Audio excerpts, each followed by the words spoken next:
ചിരിപ്പിച്ചും ചിന്തിപ്പിച്ചുമൊക്കെ social മീഡിയയിലൂടെ ഓരോ ദിവസവും നിരവധി വാർത്തകളാണ് കടന്നുപോകുന്നത്.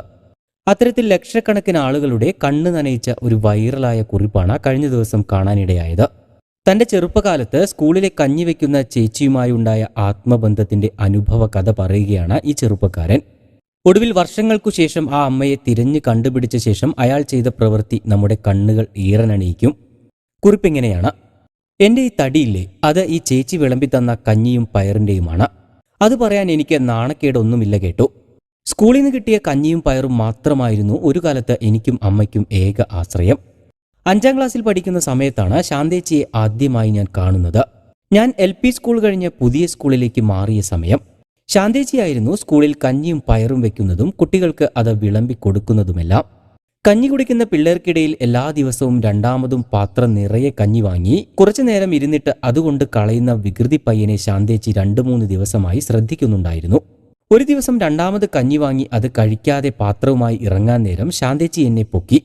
എന്റെ കയ്യിൽ കുറച്ച് വേദനിക്കത്തക്ക വിധം പിടിച്ചു നിർത്തി ശാന്തേച്ചി ദേഷ്യത്തോടെ ചോദിച്ചു: നിനക്ക് ആവശ്യമുണ്ടെങ്കിൽ മേടിച്ചാൽ പോരെ, എന്തിനാണ് മേടിച്ചിട്ട് പാഴാക്കി കളയുന്നത്? ശാന്തേച്ചി കൈയോടെ പിടിച്ചതിലുള്ള ഞെട്ടൽ കാരണമാണോ അതോ ബാക്കി പിള്ളേരൊക്കെ അത് കണ്ടതിലുള്ള നാണക്കേട് കാരണമാണോ എന്തോ എന്റെ കണ്ണുകൾ ആ നേരം നിറഞ്ഞൊഴുകി. ഇത് കണ്ട വിഷമം തോന്നിയ ശാന്തേച്ചി എന്നെ കുറച്ച് അപ്പുറത്തേക്ക് മാറ്റി നിർത്തിക്കൊണ്ട് പറഞ്ഞു: ആഹാരമൊന്നും പാഴാക്കരുത് മോനെ, വേണ്ടുന്നത് മാത്രമേ വാങ്ങി കഴിക്കാവൂ. ശാന്തേച്ചി, ഞാനിത് വീട്ടിൽ പോയി കഴിക്കാൻ കൊണ്ടുപോകുന്നതാ. ആ 10 വയസ്സുകാരന്റെ മറുപടി കേട്ട് അന്ന് കുറ്റബോധത്തോടെയുള്ള ശാന്തേച്ചിയുടെ മുഖം എനിക്കിന്നും ഓർമ്മയുണ്ട്. എന്റെ ചെറുപ്പത്തിൽ തന്നെ അച്ഛൻ ഉപേക്ഷിച്ചതാണ് എന്നെയും അമ്മയെയും. അമ്മ വീട്ടുജോലി ചെയ്താണ് എന്നെ വളർത്തിയത്. അന്നൊന്നും വീട്ടുജോലിക്ക് വലിയ ശമ്പളമൊന്നും കിട്ടുമായിരുന്നില്ല. ശ്വാസമുട്ടുള്ളത് കാരണം അമ്മയ്ക്ക് എന്നും ജോലിക്ക് പോകാനും കഴിഞ്ഞിരുന്നില്ല. അമ്മയെ സഹായിക്കാനാണ് ഞാൻ കഞ്ഞി വാങ്ങി വീട്ടിൽ കൊണ്ടുപോയിക്കൊണ്ടിരുന്നത്. വയറു നിറയെ കഞ്ഞി കഴിച്ച് വീണ്ടും പാത്രം നിറയെ വാങ്ങും. എന്നിട്ട് പതിയെ ആരും കാണാതെ കൊണ്ടുപോയി വെള്ളം കളഞ്ഞ് അടച്ചു വയ്ക്കും. അത്യാവശ്യം വലിയ പാത്രമായതുകൊണ്ട് തന്നെ അമ്മയ്ക്കും എനിക്കുമുള്ള ചോറുണ്ടാകും അതിൽ. അങ്ങനെ ചെയ്യുന്ന കാശ് മിച്ചം പിടിച്ച് അമ്മ എനിക്ക് ഉണക്കമീൻ മേടിച്ചു തരും. അന്ന് ചുട്ടുകഴിച്ച ആ ഉണക്കമീൻ്റെ ടേസ്റ്റൊന്നും ഇന്നത്തെ അൽഫാമിനും ഷവായിക്കും ഒന്നും തരാൻ കഴിഞ്ഞിട്ടില്ല. അന്നു മുതൽ എനിക്ക് സ്കൂളിൽ നിന്നും കഞ്ഞി മോഷ്ടിക്കേണ്ടി വന്നിട്ടില്ല. ഒരു പാത്രം കൂടി കൊണ്ടുവന്നോ, കഞ്ഞി നിറച്ചു തരാമെന്ന് ശാന്തേച്ചി പറഞ്ഞു. അതുകൂടാതെ 10 മണിക്കുള്ള ആദ്യ ഇന്റർവെല്ലിന് സ്കൂളിലെ അടുക്കളയിലേക്ക് വന്നാൽ നല്ല ചൂട് പയറും കഴിക്കാൻ തരാമെന്ന് പറഞ്ഞു. എല്ലാത്തിനും പുറമെ ആരും അറിയാതെ വീട്ടിലേക്ക് വേണ്ട അരിയും പയറും എനിക്ക് തന്നുവിട്ടിട്ടുണ്ട് ശാന്തേച്ചി. അങ്ങനെ ഒരു 5-6 കൊല്ലം ശാന്തേച്ചി തന്ന കഞ്ഞിയും പയറിലുമാണ് എന്റെ വീട് പട്ടിണിയില്ലാതെ ഓടിക്കൊണ്ടിരുന്നത്. 10ാം ക്ലാസ് കഴിഞ്ഞതോടെ ആ സ്കൂളിൽ നിന്നും മാറേണ്ടി വന്നു. അതിനുശേഷം ഒരു 2-3 വട്ടം മാത്രം ശാന്തേച്ചിയെ ഞാൻ കണ്ടിട്ടുള്ളൂ. പിന്നീട് അങ്ങോട്ട് ഒരു ഓട്ടമായിരുന്നു. ജീവിതം കയ്യെത്തിപ്പിടിക്കാനുള്ള ഓട്ടം. പല ജോലികൾ, പല വേഷങ്ങൾ, പല സ്ഥലങ്ങൾ. ആ ഓട്ടത്തിനിടയിൽ എപ്പോഴോ ഞാൻ ശാന്തേച്ചിയെ മറന്നു. അതിനിടയിൽ ഞാൻ സ്വന്തമായി ഒരു കമ്പനി തുടങ്ങുകയും അത്യാവശ്യം നല്ല രീതിയിലുള്ള ഒരു ജീവിതം ആരംഭിക്കുകയും ചെയ്തു. അങ്ങനെ ഇരിക്കെയാണ് കൂട്ടുകാരുമൊത്ത് ഒരു ടൂർ പോയിട്ട് നല്ല അടിപൊളി ഒരു പനിയുമായി ഞാൻ വീട്ടിലേക്ക് തിരിച്ചു വരുന്നത്. ജീവിതത്തിൽ ആദ്യമായിട്ടാണ് പനി പിടിച്ച് ഞാൻ കിടപ്പിലാകുന്നത്. ഒന്നും കഴിക്കാൻ പോലും വയ്യാത്ത ഒരു അവസ്ഥ.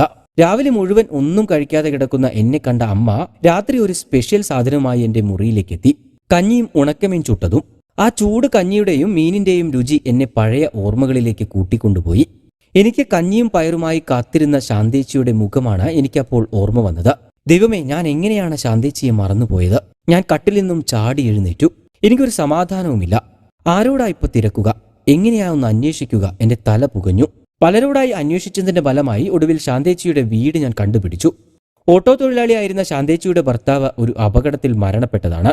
ഒരു മകനും മകളുമായിരുന്നു. മകളെ കെട്ടിച്ചുവിടാൻ വീടും സ്ഥലവും ബാങ്കിൽ വെച്ച് ലോൺ എടുത്തതിന് ജപ്തി ഭീഷണിയിലാണ്. ഇത്രയും കാര്യങ്ങളായിരുന്നു എനിക്ക് സുഹൃത്തുക്കൾ വഴി ചോദിച്ചറിയാനായത്. പനി മാറിയ ഉടൻ തന്നെ ഞാൻ നാട്ടിലോട്ട് പുറപ്പെട്ടു.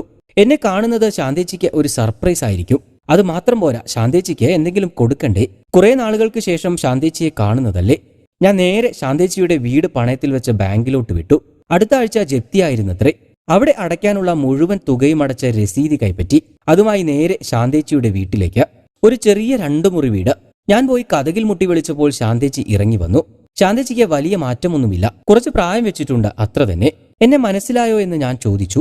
ശാന്തേച്ചിയുടെ മുഖഭാവത്തിൽ നിന്ന് തന്നെ മനസ്സിലായിട്ടില്ലെന്ന് എനിക്ക് മനസ്സിലായി. ഞാൻ ബാങ്കിൽ പണമടച്ചതിന്റെ രസീത് ശാന്തേച്ചിയുടെ നേരെ നീട്ടി. ബാങ്കിന്റെ പേരുള്ള പേപ്പർ കണ്ട ശാന്തേച്ചി ഉടനെ തന്നെ തന്റെ അവസ്ഥ വിവരിക്കാൻ തുടങ്ങി.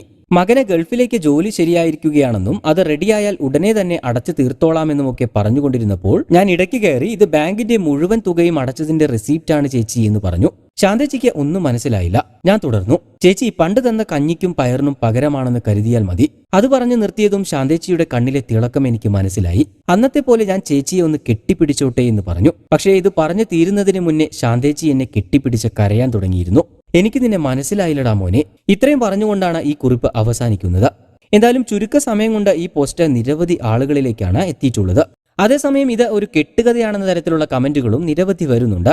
എന്തായാലും ഈ സംഭവം സത്യമാണെങ്കിലും അല്ലെങ്കിലും ഇത് വായിക്കുമ്പോൾ കണ്ണ് നിറയുമെന്നാണ് ഓരോരുത്തരും പറയുന്നത്.